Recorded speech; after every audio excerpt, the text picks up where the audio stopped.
Record नामांकन हुआ है। लाखों घरों का सर्वे कर हजारों ड्रॉप आउट बच्चों को फिर से स्कूल से जोड़ा गया है। शिक्षा के लिए बजट, छात्रावास, आधुनिक स्कूल और छात्रवृत्ति जैसी योजनाओं से आदिवासी अंचलों में नई उम्मीद जगी है। ये रिपोर्ट देखिए। मुख्यमंत्री भयनलाल शर्मा के नेतृत्व में राजस्थान सरकार जनजातीय क्षेत्रों में शिक्षा को नई दिशा देने का दावा कर रही है। जनजातीय क्षेत्रों की शिक्षा व्यवस्था को मजबूत करने की दिशा में प्रयासों का असर आंकड़ों में भी दिखाई देने लगा है। रिकॉर्ड नामांकन, ड्रॉप आउट बच्चों की स्कूलों में वापसी, नए छात्रावासों और आधुनिक विद्यालयों का विस्तार और छात्रवृत्ति जैसी योजनाओं के जरिए राजस्थान सरकार जनजातीय क्षेत्रों में शिक्षा की मजबूत नींव तैयार करने की दिशा में काम कर रही है। सरकार का दावा है कि इन प्रयासों से आदिवासी अंचलों के बच्चों को गुणवत्तापूर्ण शिक्षा और बेहतर भविष्य के अवसर मिल रहे हैं। वर्ष 2026-27 में जनजातीय क्षेत्रों के सरकारी विद्यालयों में विद्यार्थियों का नामांकन बढ़कर 11,70,242 तक पहुंच गया। यह पिछले वर्ष की तुलना में 14,780 विद्यार्थियों की रिकॉर्ड बढ़ोतरी है। शिक्षा से वंचित बच्चों को दोबारा स्कूलों से जोड़ने के लिए प्रदेश भर में 63,26,000 घरों का पेपरलेस सर्वे किया गया। इस अभियान में 6,229 ड्रॉप आउट बच्चों की पहचान हुई, जिन्हें ब्रिज कोर्स से फिर शिक्षा की मुख्य धारा में शामिल किया जा रहा है। सरकार जनजातीय विकास पर बजट का 13% से अधिक यानी करीब 164 करोड़ रुपए शिक्षा पर खर्च कर रही है।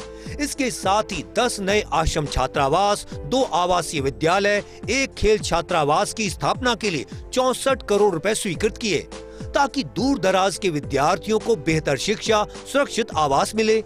जनजातीय क्षेत्रों में फिलहाल 9,817 विद्यालय संचालित हैं। इनमें प्राथमिक, उच्च माध्यमिक, संस्कृत स्कूल शामिल। इन स्कूलों में 11,81,000 से अधिक विद्यार्थी अध्ययन कर रहे हैं। आधुनिक शिक्षा को बढ़ावा देने के लिए 69 पीएम श्री विद्यालय, 17 स्वामी विवेकानंद मॉडल विद्यालय, 210 महात्मा गांधी राजकीय विद्यालय और 24 कस्तूरबा गांधी आवासीय विद्यालय संचालित किए जा रहे हैं।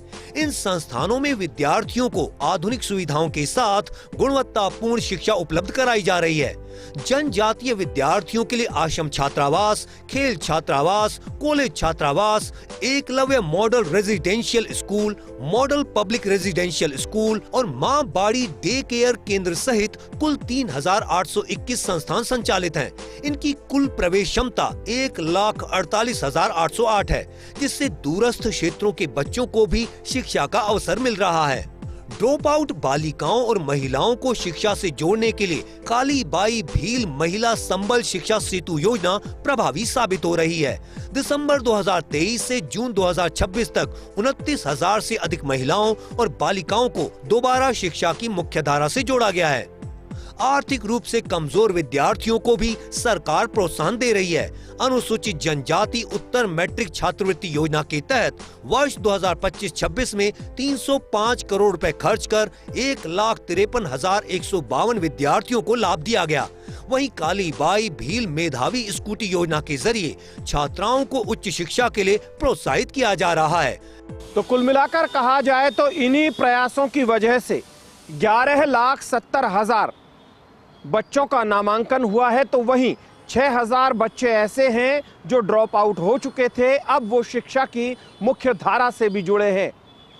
जनजातीय क्षेत्रों में किए जा रहे कार्यों को लेकर ये सभी आंकड़े सभी के सामने है।